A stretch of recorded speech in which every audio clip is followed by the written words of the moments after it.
let's welcome our guests for the week, Chris Story and Phil Balmaceda. Chris Story has been on the channel a few different times. But for a quick recap, he is a full-time photographer with a lust for drag and drive events and racers. I will say that.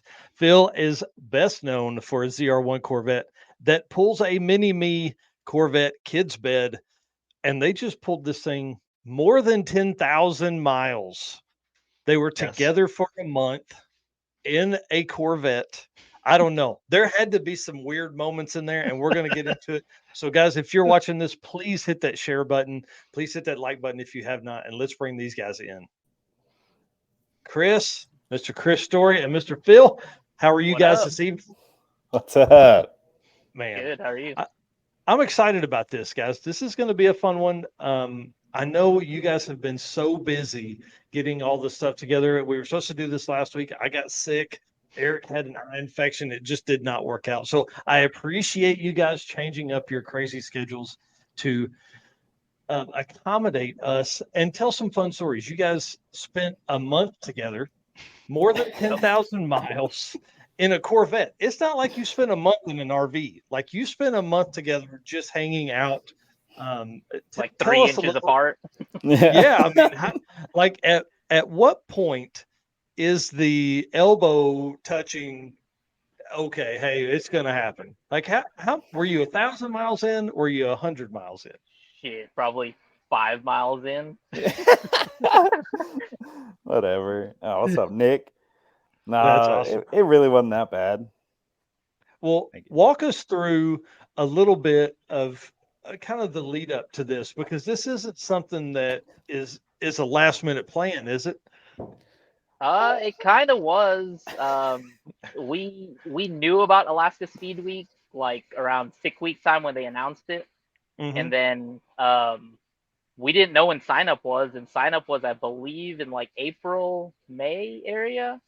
So when I reached out to Chris, it was around Texas 2K time, and sign up hadn't opened up, and I was expecting him to say no. And he was like, "Hell yeah, let's go." I was like, "All Yeah, right, I when was gonna sign say up comes, I I'll don't ask know if again." Chris knows how to say no. Right? No, no, you He was just the got to best say yes to person to everything. ask.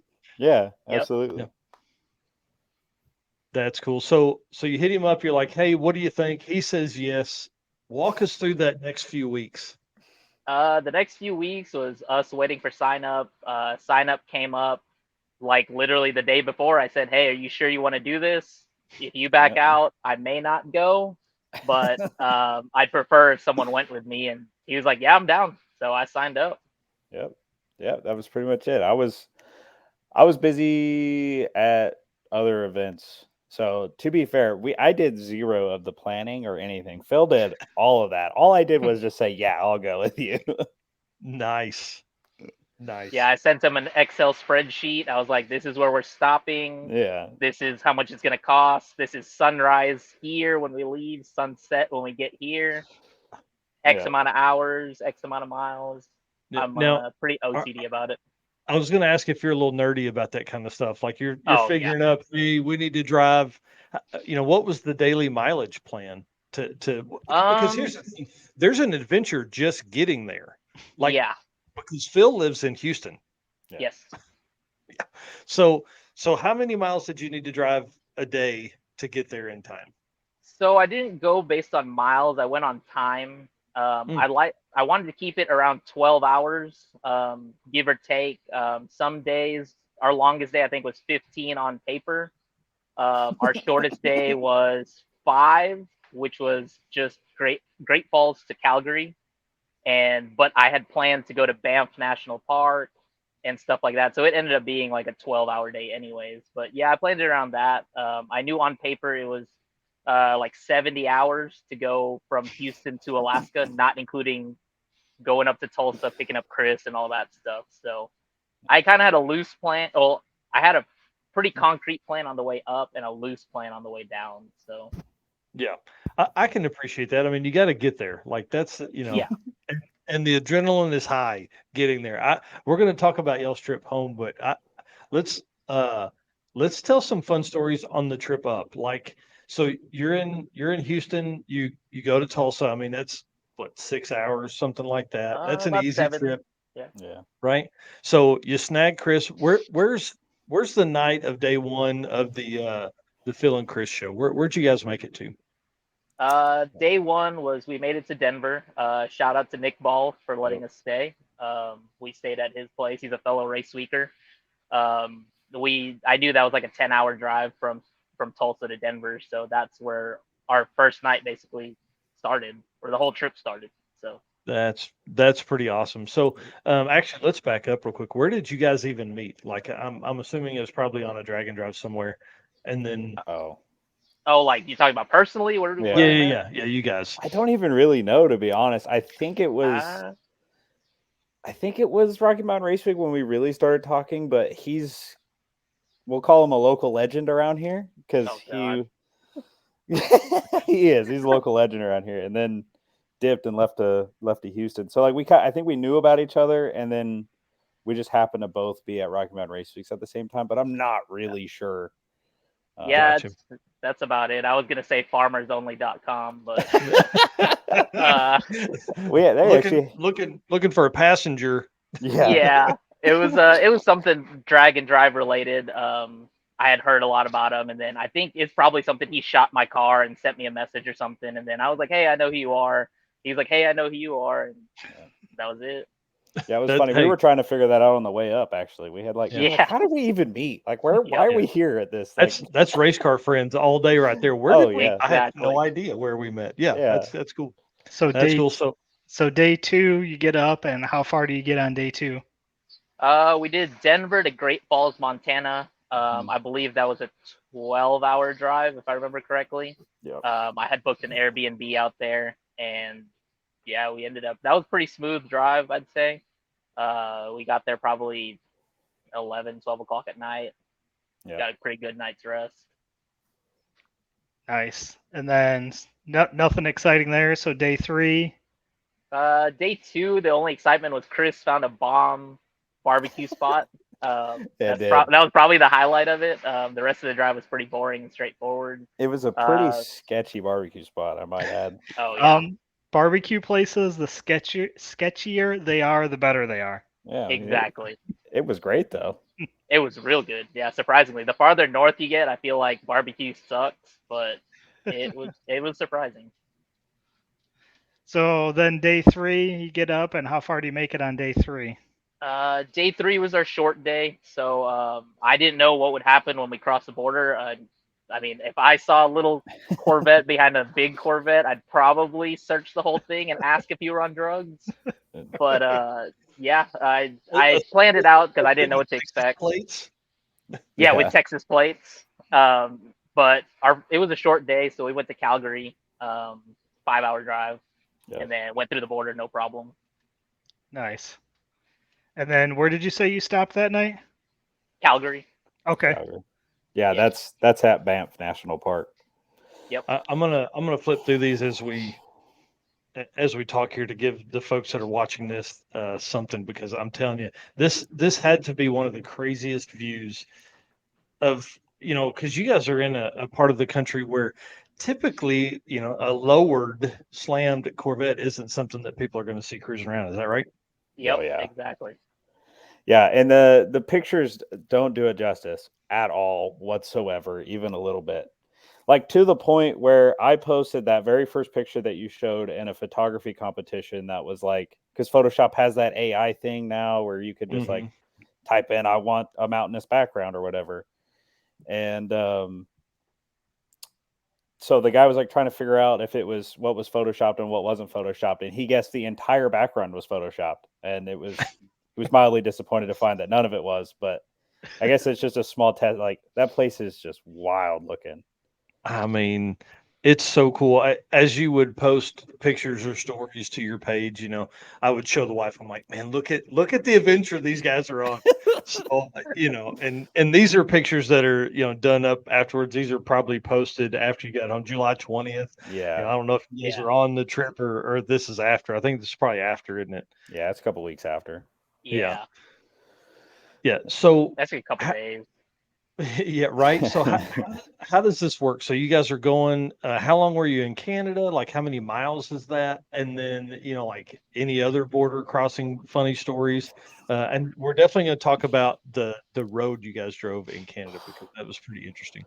We were in Canada, I'd say 3 days. So we did Calgary as one stop, Fort Nelson as another stop, and then Whitehorse was our last Canadian stop, and then onwards we went into Alaska. Yeah. Wow. The border into Alaska was pretty uneventful, I'd say. They just let us in pretty easily. Um, didn't really get stopped or nothing on the No. way. So Yeah, nothing on the way. So I keep seeing. I know photography is a big deal for no other cars being around, but there's literally no other cars in any of these shots. Yeah. Not like one that just went by. Is that kind of a common thing? Did you guys drive a long ways without seeing people? yes and no. Some of these pictures you'd think they were taken at 8 at night, but some of these are actually like 2 in the morning. Yeah, like Oh these my right goodness. here. So if you go back one, those are so those are all at like 4 in the morning or 3, Yeah. 4 in the morning. Jeez. Yeah. But there were stretches where we'd only see maybe 1 or 2 semis in Yeah. a 45 to an hour span. There was Wow. actually that stretch where we thought we were gonna die in that forest fire. Oh yeah. That we didn't see anybody for what was it, 6 hours? Something like that? Yeah, roughly 5 or 6 hours. We saw Yeah. maybe 3 semis going the opposite direction and no one going with us. And I was like, Oh man. I think we went around a road closed sign or something because there's Yeah. literally not a single person You, around us. you drove by and about 8 minutes later the dude sets it up. Wow, I hope we didn't miss anybody. Yeah. Yeah, exactly. Like we had seen on Google Maps that there was possibility of forest fire, but we didn't realize we were driving into the forest fire. Like talking Yeah. about smoke, embers, ashes, you name it. We drove into the fire. Yeah. That's crazy. So that's actually why that photo right there is so like yellow or orange or pinkish, if you will, because the entire area is just smoke. Wow. Yeah, it was That's hectic. crazy. And then was that Canada or Alaska that you guys were in the That was Canada. Yeah, wow. right outside of Fort Nelson. Man. Intense stuff. So, Chris, we know you obviously take car photos, rollers, all that kind of stuff. But here's a photo of a cat just chilling. What Mhm. was like? Is there a small part of you that has 800 scenery photos that you haven't released yet?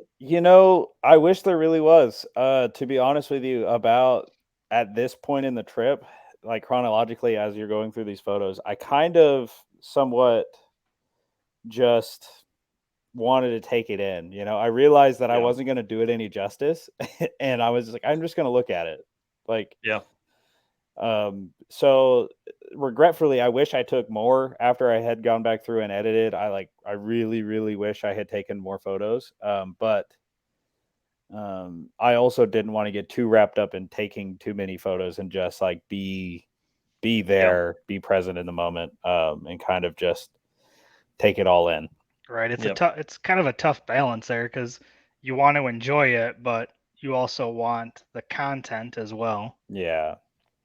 I Yep. knew it was going to be a content farm. Like even I still have like I don't know how many hours of footage to go through for YouTube stuff, and but I did get all the photos out, so there's not going to be any more surprise Alaska photos, unfortunately. So, you guys may have said this. How long did it take you to get from Houston to day one or the race spot for Alaska Speed Week? Like I said, on paper it was like 70 hours, but as we go through the days, I'll explain it more. But it took us, I think we calculated 90 hours to get Yep. there Wow. with complications and issues and road conditions, etc. So I think we got up until the point that you crossed into the Canada border. You made a few stops. Was there crazy things that happened through Canada? Through Canada, we ran into a little car show. Yeah. We weren't expecting it, and we had seen a Fox body like I don't know, probably an hour from this car show, and we were trying to get him to get on it and egg him on, and we didn't think anything of it. We were like, oh, that's cool, Fox Body. And then we roll up on this show or on this city, Dawson Creek, and right at that's mile marker 0 for the Alaskan Highway.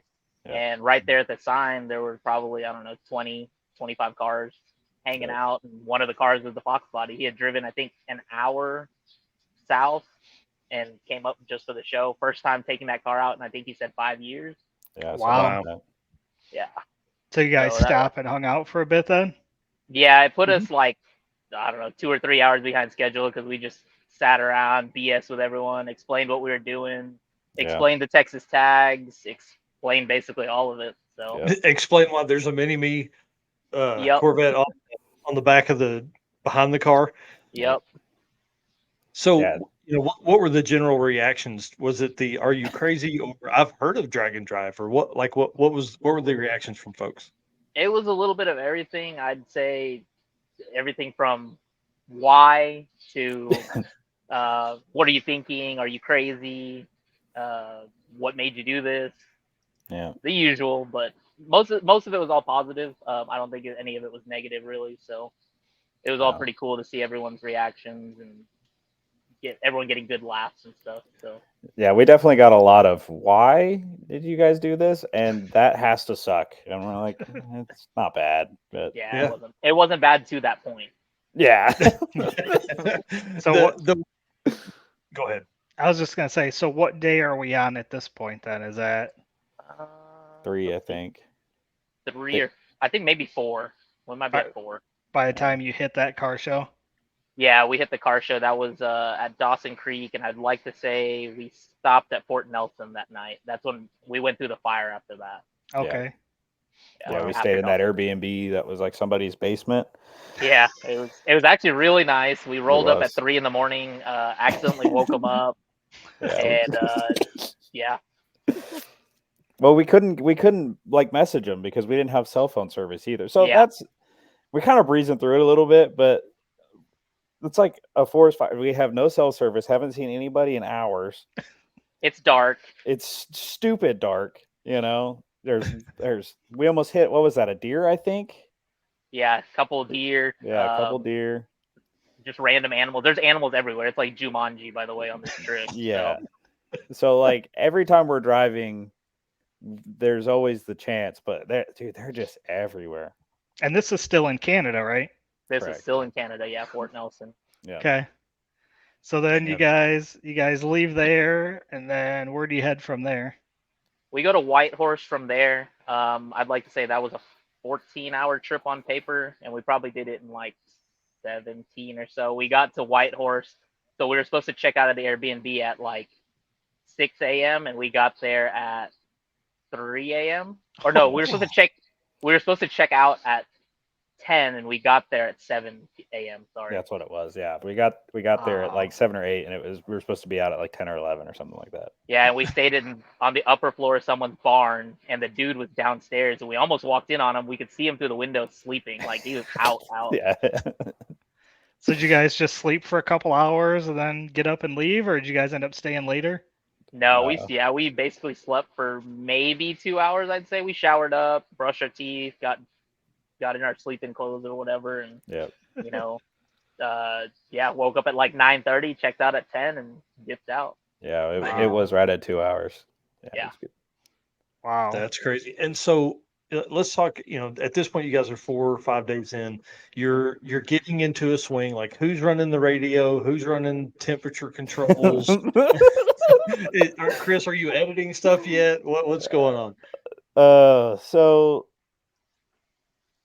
no, because it's a 2-person drive, or it's a 2-person job to drive a Corvette to Alaska. Believe it or not, it doesn't have to be, but it kind of is.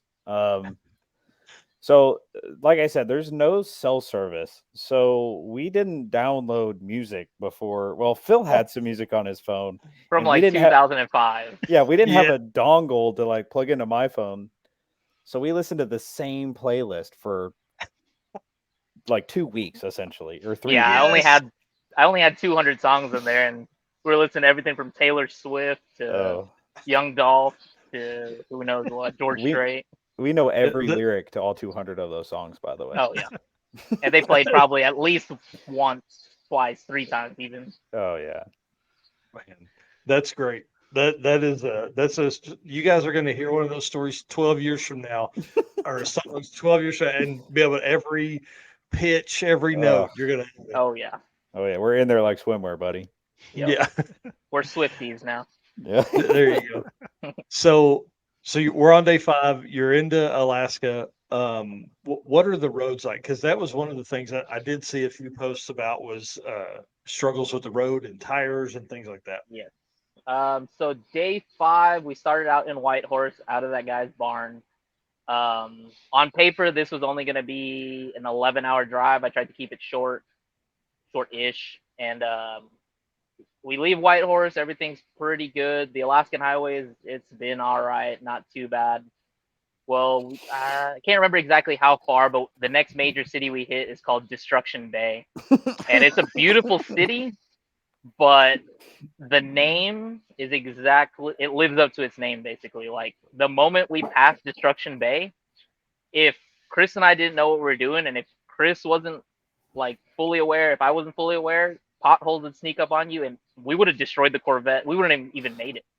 No. So we had cracked a wheel. We cracked our wheel in Fort Nelson, actually. We did the JB weld fix. It worked until about Whitehorse, and then I put the spare on, and then after that we were pretty good. But yeah, Destruction Bay onward into Alaska just completely trashed the car. Yeah. Like, it took us, instead of 11 hours, it took us 20 hours to get from Whitehorse, and we went straight to Palmer, actually. We went like straight into Alaska Feed Week. Yeah, we stopped at the Airbnb for 30. I think it was 34 or 35 minutes. It'll be on my YouTube channel hopefully this week. But Yeah, I was just editing a video. It was 30 something minutes, like on the dot, and then right back out. That is crazy. So a 20-hour day, and I think at one point you guys were talking about like it's super dark and you've got flashlights and you're shining on the road out in front too. Like, that was what on is a different happening day. It was a different day. But yeah, basically, short explanation of it was my lights on the Vet just weren't cutting it. It was that dark, and literally both sides of the road were lined with deer and Elk, moose and elk moose and buffalo, bison. They were just everywhere, and it got to the point where Chris had just his hand out the window with a flashlight, and he was literally scanning it like a police spotlight. Yeah, and all we could see was eyes throughout the whole, like, I don't know, mile ahead of us was just eyes. That was a long day. Very long. Really long. Yeah, night, morning. We watched the sun come up a bunch. Mm-hmm. So what do you do for 30 minutes at the Airbnb? Do you power nap? Do you shower? Do you? Yeah, essentially. Everything. Yeah, all the Chris above. hopped in the shower. I took a nap. He woke me up when he came out. He took a nap while I took a shower, and then I came out and I was like, all right, we got to go because Tech is in like 15 minutes and we're 15 minutes away from the track. So, man, that's crazy. So, you plan 70 hours, you take 90 to get there. Like, that literally is an extra day, if not more. So when that's a lesson for people. If you're going take a trip that far, you may plan a little extra time because there's some stuff that's going to go on. I think Chris had said at one point you'd averaged 22 miles an hour for like 10 hours or something crazy. Yeah, that was right after Whitehorse. Yep. Man, I don't remember exactly how many miles of gravel we drove on, but it was a lot. Like, there was a lot of dirt roads. Yeah. It was enough. It was probably more than any other ZR1's gone, for sure. But it got to the point where the dirt and gravel roads were much nicer than the actual, like, asphalt cement road. So wow. Yeah, that's intense. So you guys are at the event. You make it. It's like 30 minutes in the Airbnb. But now your adrenaline is fired back up. You're ready to take on what is now essentially a dragon drive after you've made a cross-continental trip. We went across 2 countries. Yeah. Right. And big parts of the country. Yeah. Not like where you just cruise across the border.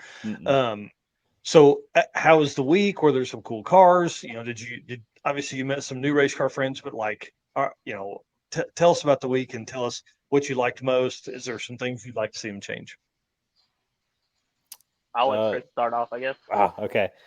Yeah, I have to start with Mr. Fred because Fred is the coolest guy I freaking know now. Sorry to everybody else I've said that to ever, including Phil. But this dude is in like a 67 Chevelle. It's a big block Chevelle.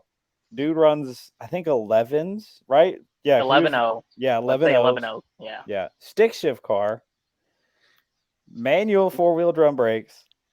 Big block. I mean, the guy wears a lap belt. Yeah. The coolest dude ever. He gave us open face helmet. Like men. Yeah, open face helmet. Oh, coolest dude ever. The gangster. And then of course the homie David Williams. We've talked a lot on the internet. David Williams and I have since that podcast you had us both on. I don't know how much, a year ago or 2 years ago, however long ago. So we've been kind of friends on the internet since then. And it was our first time being friends not on the internet, and that was a lot of fun.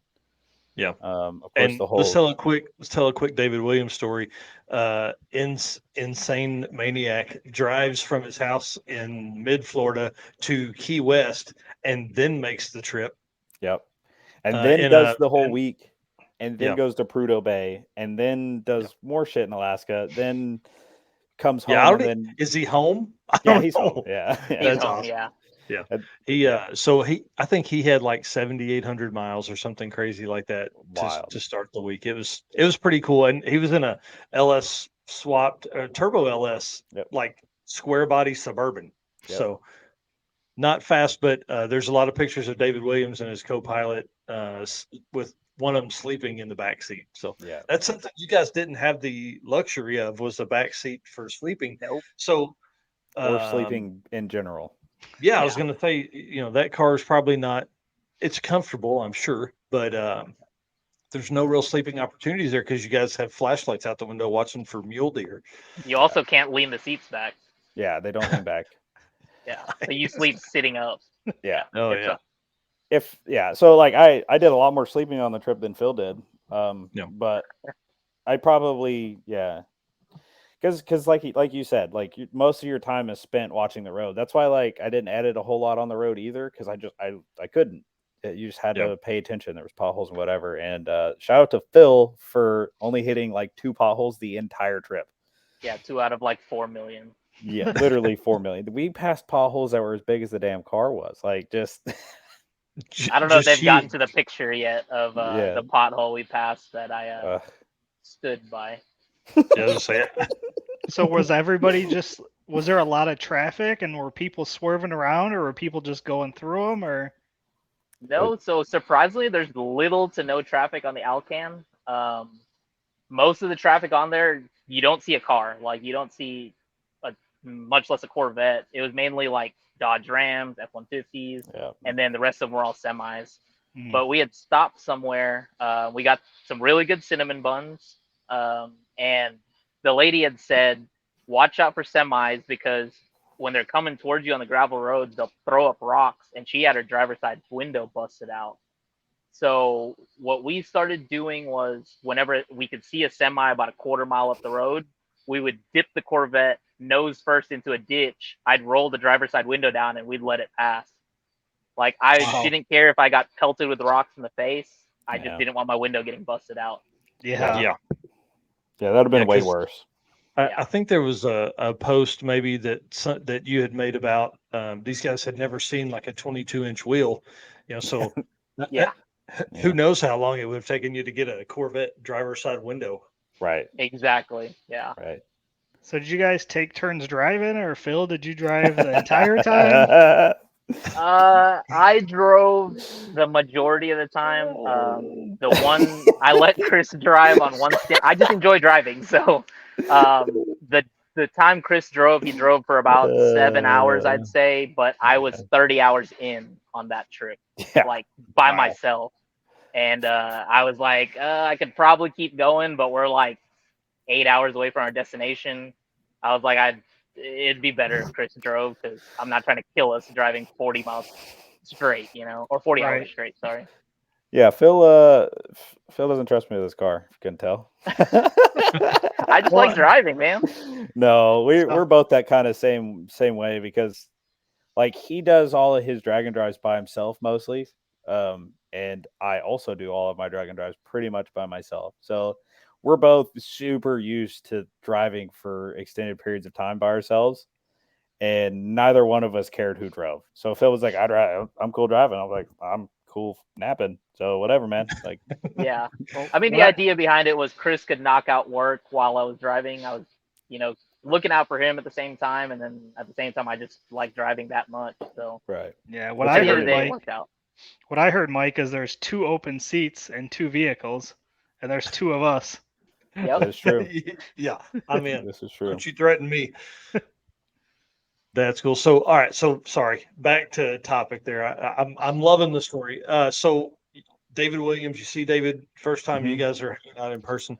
Yeah. Let's go into the week of drag and drive racing in a part of the country that's never seen one. There you go, Phil. It was fun. Yeah.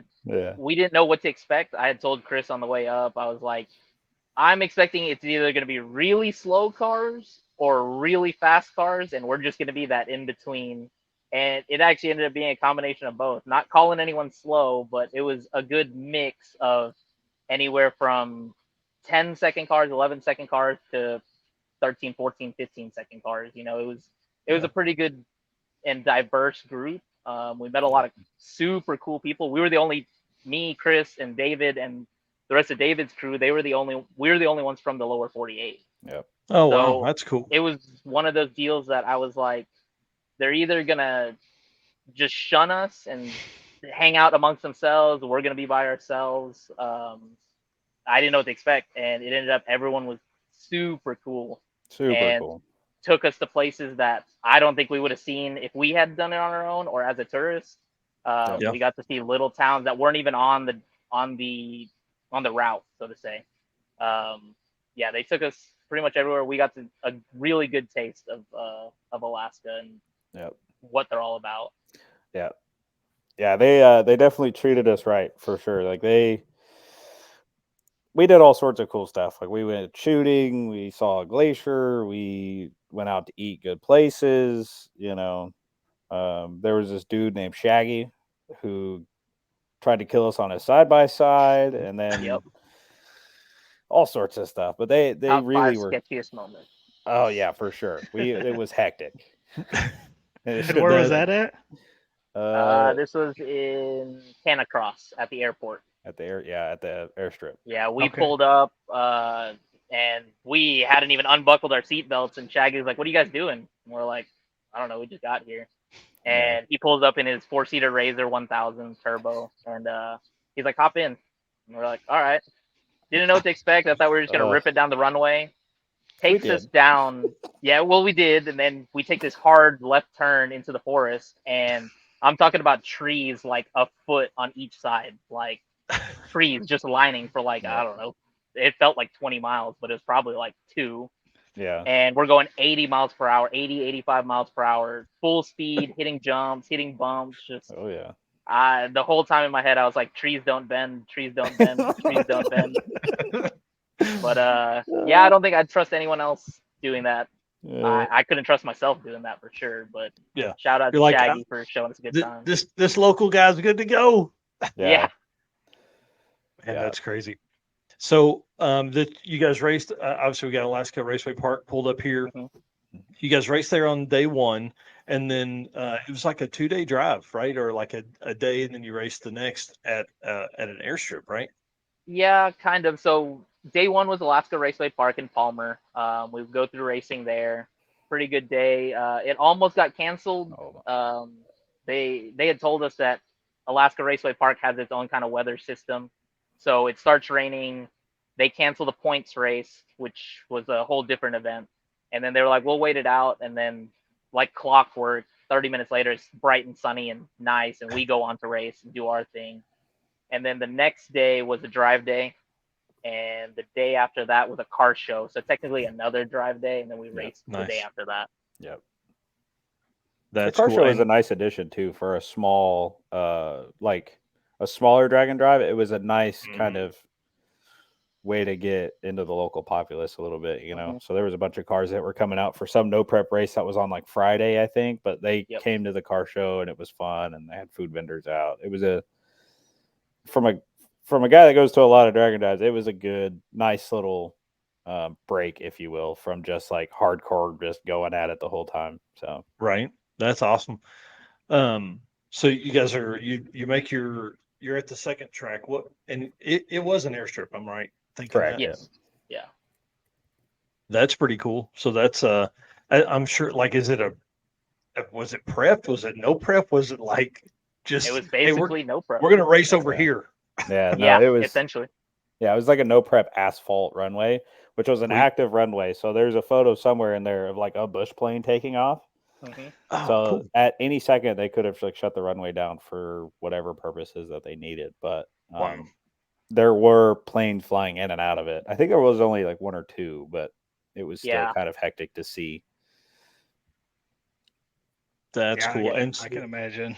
yeah, I mean, so yeah, they've got the timing system all set up. You do your stuff there, and then is it the same kind of trip back? Is it like you race on I don't know, Wednesday and then you're racing again on Friday? Yeah, so they split it up. We had a drive day from basically Toke to back to Palmer, which was a full circle. But for us, we had already done that drive. We had already done Toke down to Palmer, so we kind of knew what to expect. There's really only 3 major highways Yeah, in that area, so and they're named 1, 2, and 3. yeah. Oh, well, that's easy. Yeah. Yeah. Yeah, I was about to say there's not really another way you can run the event because there's only 3 ways you can go. Yeah. So, you know, but there was some cool Um, stuff. Like you're pulling up some of the stuff from Drive Day. Like that was some Yeah. abandoned igloo hotel thing. That Really was creepy. super Yeah. creepy, riddled with asbestos. We're probably gonna die soon, but it'll be worth it. It'll be a while, I'm Sure, it'll sure. be fine. You know, It'll be memorial painful, but it'll be a while. there. We'll have to call the number on the commercials. Right. So how was the weather there? I mean, was it warm? Was it cold? Yes, Yeah, yeah. Basically, it was. both. I mean, it was short and t-shirt weather. Really, during the day, at night, it got kind of cool. Luckily, I think we had hoodies, and there are parts where you'll see me in pictures wearing a hoodie and shorts, Yeah, which is probably goofy, but I had one in my trunk and I put the hoodie on because it was that cold. So yeah. That's cool. This picture reminds me of the mosquitoes. I was Specifically, literally about to which we say the need- mosquitoes are what which you we have to need worry to about. talk about because they are hectic, Really? dude. Yeah, Man, I'll that- never that complain about surprises mosquitoes down me. here. No, That's it is dude, and especially coming from Houston, I would think Yeah. that. Wow. no. Oh, the doesn't compare. mosquitoes in Alaska would beat the mosquitoes in Houston in a street fight. All Yeah. day. All day. They were like on steroids. Some of them were like nickel quarter size. Yeah, Like they were gnarly. and they have numbers, folks. They are like hundreds of them. Yeah. We got to one of the stops, one of the checkpoints, and me and Chris didn't even get out. We just asked someone to take our picture and send it to us because we didn't want to get out. Yeah, it was bad. Like you could see swarms of mosquitoes. You normally don't see the swarms, but like you can see them. There's probably 100 of them in my dash because we would just Oh, like dude. smack them against the windshield and then just like push them into the dash. So yeah. That's crazy. So, all right. So you guys get through the week. How did the car run? I mean, like, did you have to? Because it was a funny post almost every day of the recoloring, retreading the tires with a Sharpie. So did the tires make the week? How'd you handle the tire situation? The tires, so I put the spare on, and the spare was a brand new wheel, but the tire was from 2009, and we rolled on that for a pretty good chunk from Canada into Alaska, and then it finally blew the sidewall out on like day 6, maybe day 5. It was 5 or 6. It was towards the end. Yeah, I had done allegedly a couple burnouts on them. But yeah, other than that, the tire situation was it wasn't that bad. They No. made it all the way to, so I got the tire from the other wheel. Basically, the tires I came in on, those lasted until like day 2 or 3 of Rocky Mountain Race Week, but they were like slicks and I was painting tread on, drawing tread on, using silicone, whatever I could, Yeah. mainly for comedy purposes, but it was sketchy. Well, I enjoyed it. It was fun. So I must have got my days mixed up. I thought you were on the way in on those tires, but that was actually No. afterwards. Yeah, that was they after. lasted pretty much the whole thing. Yeah. That's Yeah. cool. And so I want to add about Phil's lack of mechanical sympathy for his car. So you would think we're, I don't know, thousands of miles away from home, and he's like, I'm gonna do a trailer burnout on this sketchy bridge right now, and then does them. So we did. I'm going through the videos. I think we did 6 separate trailer burnouts. Yeah, I was gonna say 5, at least 5 for sure. Nice. 5 confirmed, 6 not so confirmed. But it's I just like to send Yeah. it. Hey, I mean, if you're going to be in a completely other part of the world, you might as well. Yeah, I gotta leave our mark. So if you're at Denali National Park and you see some burnout marks of the sign, that might or might not be me. But yeah. That's awesome. And here's the plane. Yeah, I'm assuming you were talking about earlier. That's Yeah. how cool. They're like, can we get 3 minutes here to let this airplane come in and then let it take off? Yeah, That's basically, yeah. awesome. Wow. All right, so you guys make the week. You have a blast. It's crazy. It looks like there's a lot of really cool cars, a lot of late model stuff. It looks like, except for your buddy Fred. And then on the way home, it also coincided with a time of Rocky Mountain Race Week. So walk us through that story because we hadn't even touched on. So you're 5,500, 7,000 miles into the trip now, and now you got to come home. Yeah. It actually just worked out. So I left Houston May 24th. I did King of the Open Road, and then we had a week between, did Alaska Speed Week, and then there happened to be a week in between. So it all just worked out between Alaska Speed Week and Rocky Mountain Race Week. But I had told Chris I have a loose plan. It's basically going to be the reverse of what we did. Now knowing that what we had to expect, I didn't plan really any Airbnbs, any hotels. I had a rough idea of where we were going to stop, but the way back we just essentially winged it, and we actually took an extra day, which we luckily had an extra day to go explore Glacier. All the Alaska guys took us out on side-by-sides, 4-wheelers. We had Tim came out in his super decked out Dodge Ram. And we basically had a good time. Got to go up to a glacier and stuff. And we got stuck on the glacier.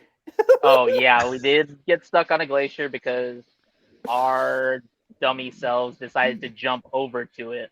Yeah. And then the piece that we jumped on floated away into Narnia. And yeah, so I don't know if there are any I haven't posted any of the pictures yet. I actually forgot, but I have pictures of us getting rescued by our friends using ropes and side-by-sides and Like you jumped out onto it and then it took off. Yeah. No, we jumped out onto a stationary part, and the part that we used to hopscotch over, that part floated away.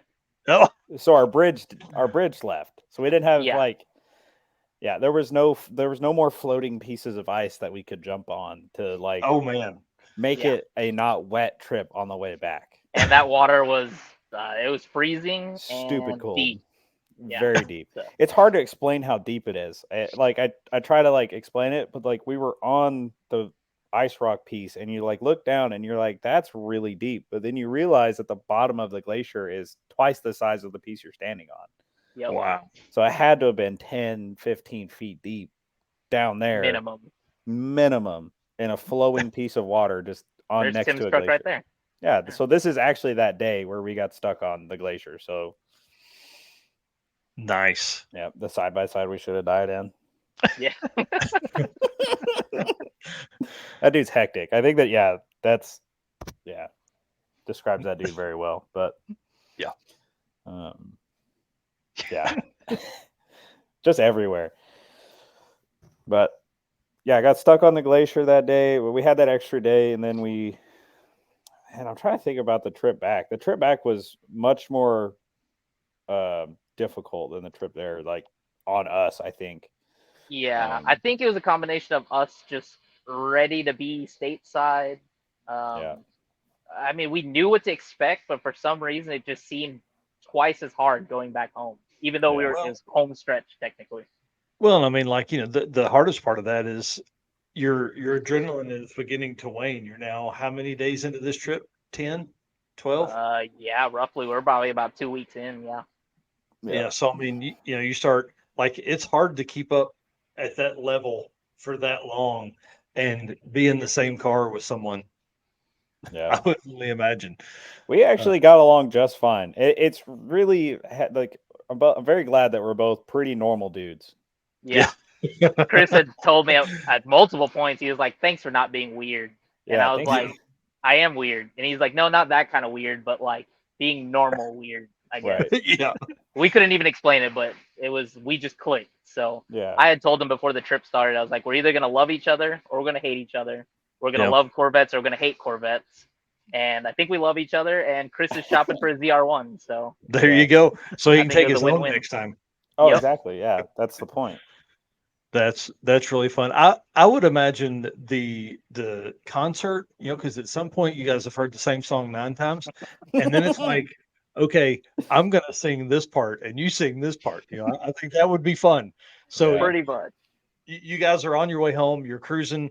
Where did you guys let's tell the story of getting back and then where you guys called home base for the time between, I guess Alaska Speed Week and then the starting of Rocky Mountain. So on that part, honestly, there was no home base. There was none, yeah. We went straight into Rocky Mountain Race Week. Oh wow. There's a picture of me. I pull in and it's like You mean 15 this picture minutes. of you? I'm just kidding. It was like 15 minutes before tech closed, and I pull in and I can't read instructions. I'm pretty dumb. So I pulled in front of everybody, in front of the stands, and I just stopped. And I'm like, screw this. I'm going to walk back and see where I'm supposed to stop. And Matt goes, "Are you lost?" And yeah, I teched in like literally in front of, I don't know, 500 people. Yeah. Nice. Yeah. So Yeah. we didn't really have I guess, home base. We stopped back in Denver and picked up Nick, and we caravan together onto Kearney. Mm-hmm. Wow. Yeah. The trip back was definitely harder than the trip there. We also got pulled over on the trip back in Canada. Oh, yeah. Which is the only time we got pulled over, surprisingly enough, from all the shitbaggery that we did. Yeah. And it was over the trailer not having a tag, if I remember correctly. Yeah. What? It was, I think that was his, like, what is it? Probable cause, I guess, to pull us over.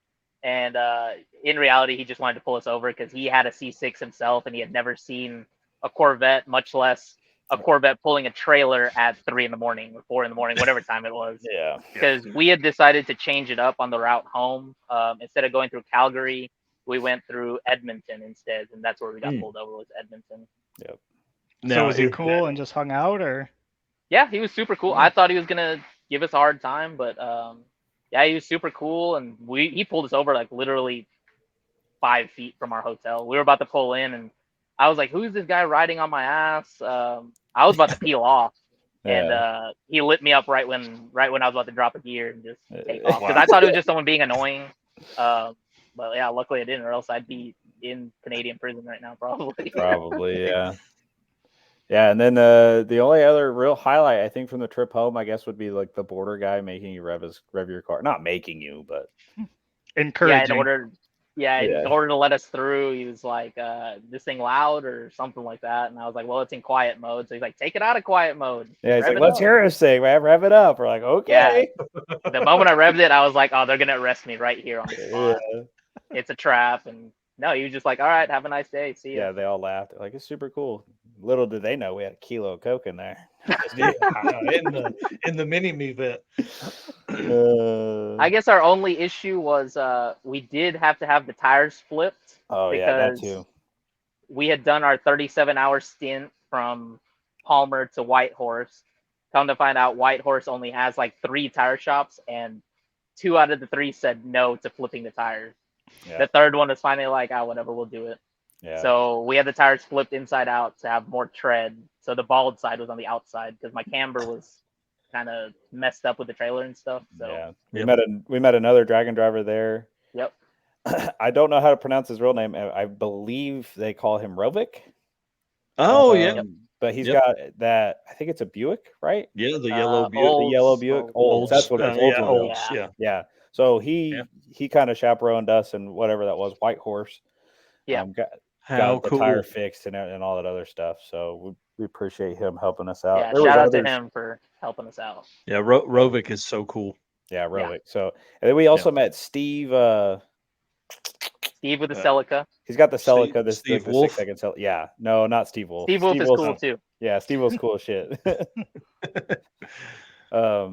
No, he's got a bottom 7 second or high 6 second. Groenick? Yeah, Groenick. Yeah. Steve Groenick. Yep. And then Chris That's with the kit car. Yeah, Factory 5. The Factory 5. 32 Coupe or something like that. Yeah, Oh, the twin yeah. turbo Chris stick shift Klein. car. Yeah. Klein, yeah. Yeah, that's So a they met us neat for car, dinner. and I love his pull behind teardrop setup. Mhm. I think he just won an event in Canada, if I remember Yeah. correctly. Yep. I remember making a post. Yeah. That's pretty neat. Well, cool. So you guys get to Rocky Mountain. You're still friends. Yeah. There, you're like, I mean, at what point does Chris jump in with somebody else for a day or two, or did you keep co-piloting with Phil? No. Day 1, he got tired of me and hopped out and joined his wife. Sad face. No, I now have a very hectic Rocky Mountain Race Week schedule. Oh yeah. And it just doesn't jive with a racer schedule as much as I try to get it to. Because I would love to hang out with more racers during the week, but It's just too hard. yeah, I can't. Yeah, so, you were done with vacation, then it's time to go to work. I mean, it was work the whole time, but yeah, I know. Yeah. it was the coolest work trip I've ever been on. I will add, but heck yeah. yeah, it was kind of the same deal at Speed Week as well. Like day one of Speed Week, I was kind of like, all right, Phil, you're on your own. I have a job to do. So got stuff to do, got pictures to take and edit and all that kind of stuff. That's really cool. We kind of just did our thing and then regrouped at the end of the day. So it worked out. Again, because we're both so used to doing it on our own. So like Phil's like, he's kind of OCD. Love the guy to death, but he's just like, don't touch my stuff. I know where it's at. I'll just do it. And I'm like, okay, I have other stuff to do anyways. So so I shot first Sick the Mag that week. So I lied. There will be more Alaska Speed Week photos that come out because whenever the magazine gets published, I'll be able to publish all the photos that I took. That's cool.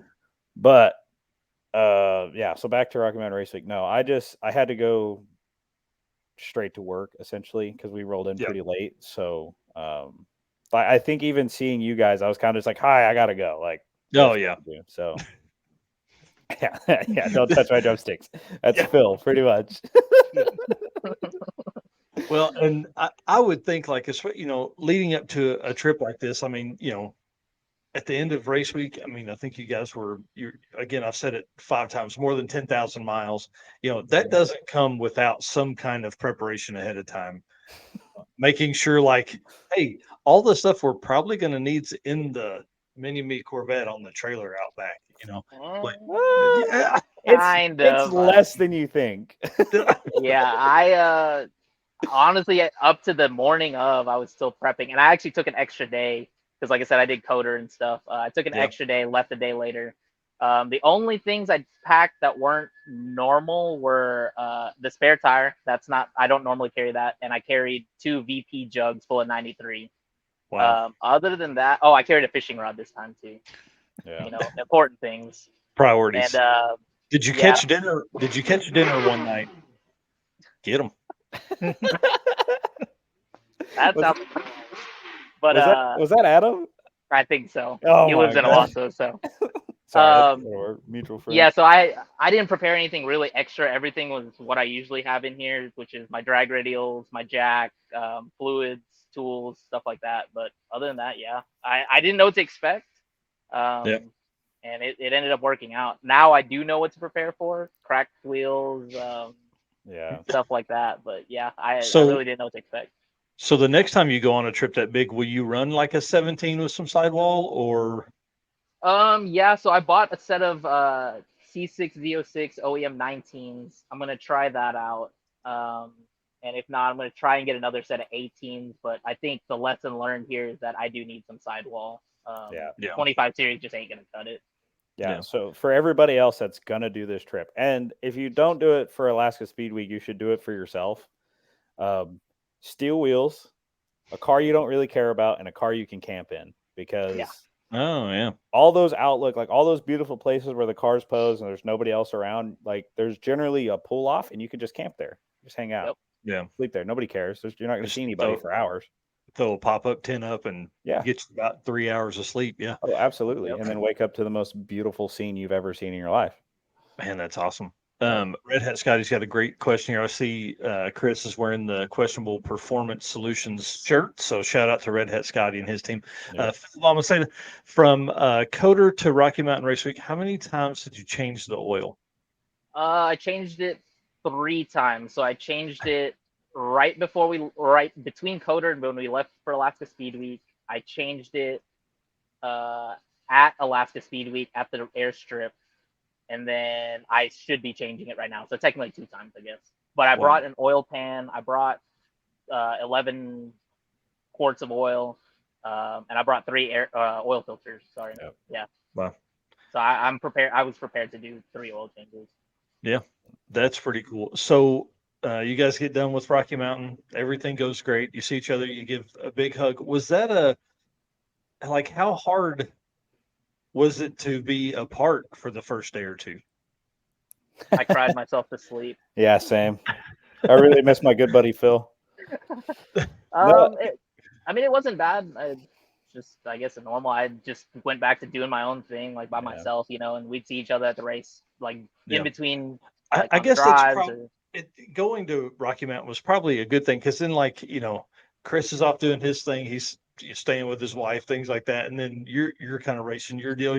So that gave you like a week of like, hey, we'll still get to see each other. I would think you probably would have missed each other, on some level at that point. You're like, man, he's not going to ride with me for 12 hours today, Yeah, in a way, it was different not having a passenger. Like, I guess that's the biggest thing, is just not having anyone to talk to, really, which sounds like I'm a loser, but that was the only change. Yeah. But we ended up just seeing each other, cruising with different people, and Rocky Mountain Racing is a great time. I love the atmosphere, love the family feel of it. So yeah. So now you're back home. Well, I'm not home yet. Yeah, I was gonna say you're still not home. Yeah, I'm still not home. Yeah. So when will we be back in Houston? So I was supposed to be home yesterday. So I'm a detailer by profession, I guess. And I used to live in Tulsa, have customers, but I haven't advertised anything, and people have been hitting me up to do cars, and I'm like, all right, I have time, I can do it. And it's just, I can't say no, really. And so I'm here for probably another week, I'd say. And then I actually do have to go home, because I've got customers down south at my shop that are waiting for me too. So Michael, so I'm not actually home. Right. Michael Richardson has a good question. He said, will the ZR1 get washed before 2.0? And I did wash it the other day, right?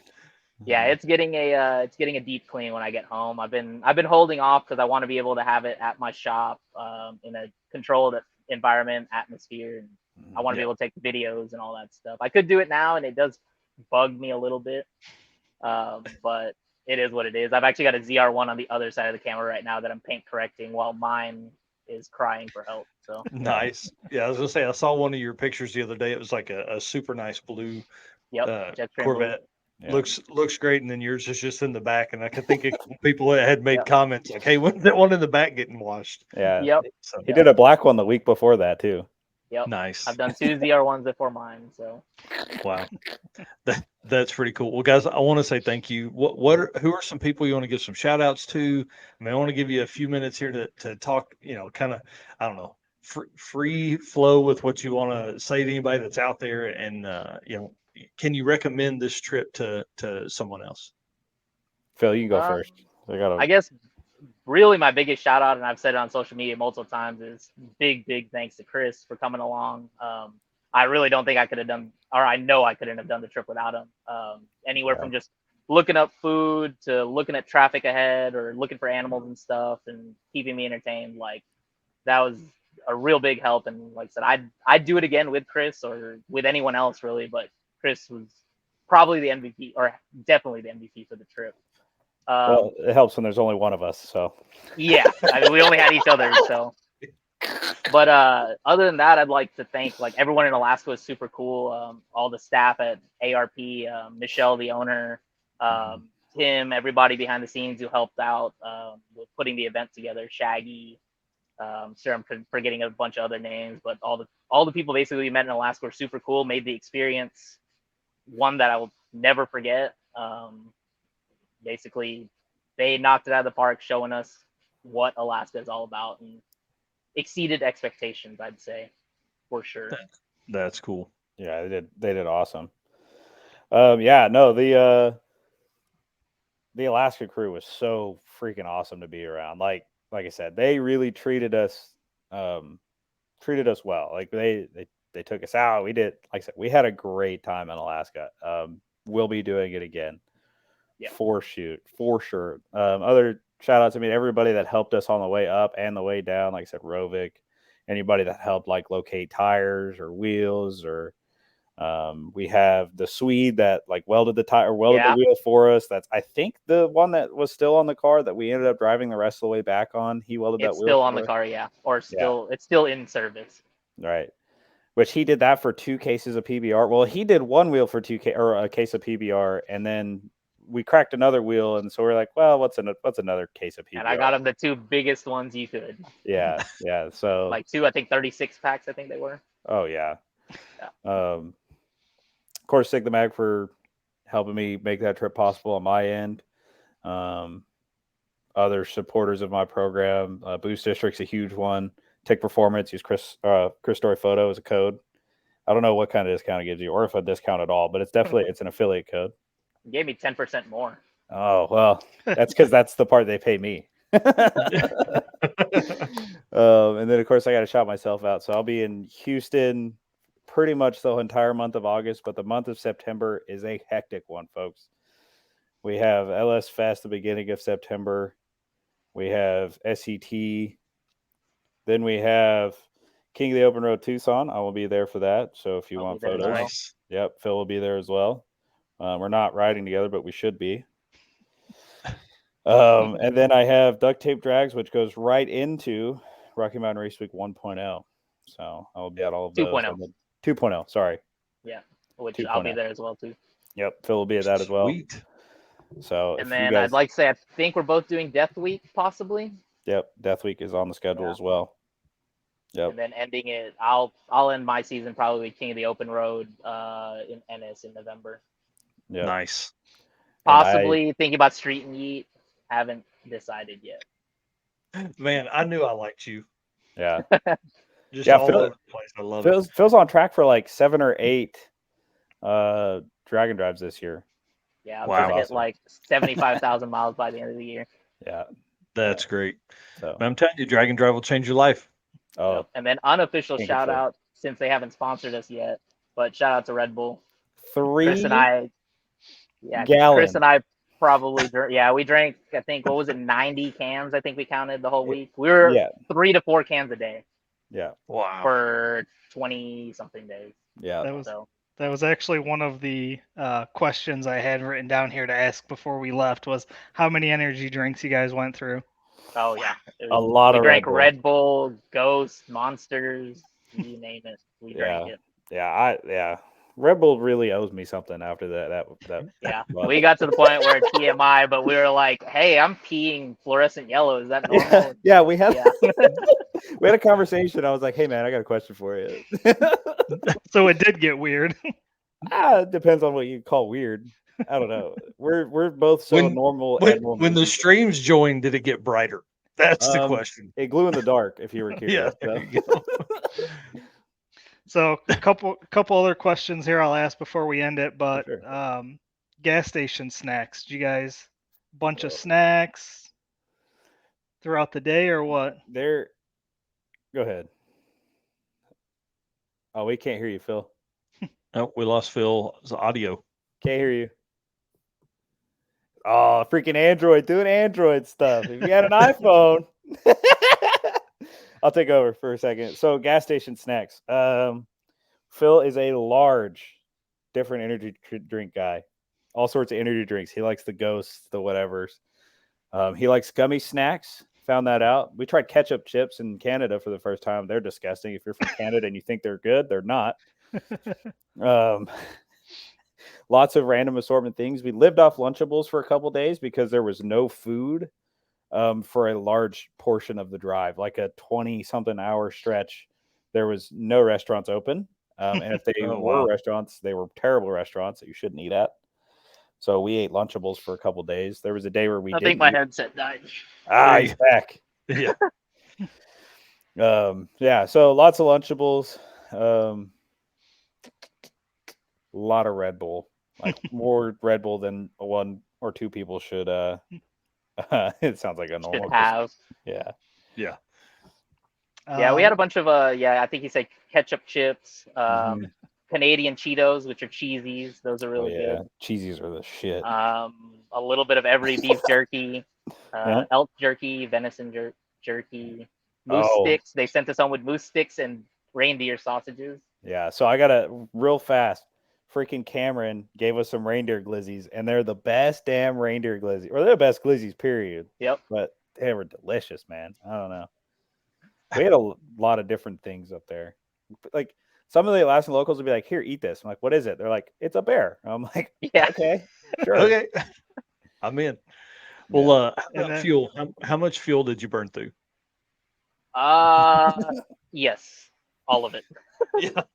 I haven't calculated. I do need to calculate it, just because I'm curious. We stopped a lot, and fuel, by the way, in Canada is crazy expensive. More expensive than diesel is. Yeah, Really? there was one place where we filled up, and it was $8 a gallon because they measure it in liters, and yeah, the conversion was about $8 a gallon. So I don't know exactly how many times we stopped, but we stopped a lot. I got about 250 miles, 300 miles to the tank. So yeah, I think I did the calculation on that big sappy Facebook post that I made just based off of the mileage and how many miles we got per tank. But it was somewhere in the realm of like 400 gallons of fuel or 450 gallons of fuel. That's crazy. That's so cool. Yeah. All right, last question. This is for you, Chris. Oh, good Lord. Podcast coming soon? Podcast coming soon, folks. I've been silently working in the background.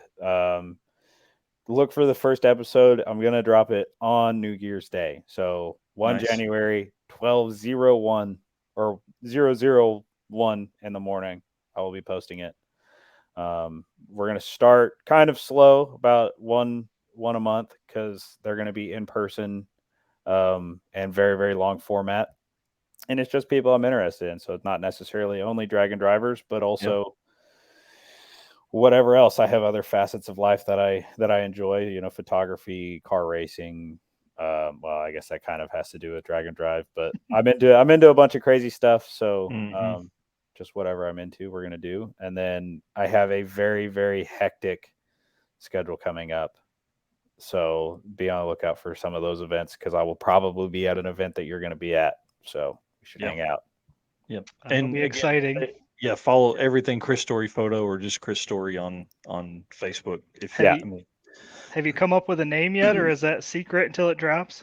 It's I have a few good ones, but I'm open to everything. I haven't made any of the graphic art yet, and I won't until probably November, because I haven't nailed down a name yet. So if you have a suggestion, shoot me a message. And then, yeah, like he said, Chris Story Photo with everything, just like it's spelled here, YouTube, or not Facebook, but YouTube, Instagram, TikTok, Twitter, all of it. It's all Chris Story Photo. So, and I'm still uploading Alaska Speed Week videos because I have other stuff going on, and YouTube doesn't take priority quite yet. So they will be coming out as I get the time to edit them. So awesome. Well, y'all, thank you so much for hanging out tonight. I really do appreciate it. We're going to take this bit of interview and cut it down. It's going to be a standalone video that will most likely drop Saturday or Sunday. So if you guys just want to hear the buttery, sweet voices of Phil and Chris, you'll be able to do that as well. So guys, thanks a bunch. Appreciate it again. And we'll see you very soon. We'll see you at Race Week. Later, man. Sounds good. I'll be See y'all. coming out.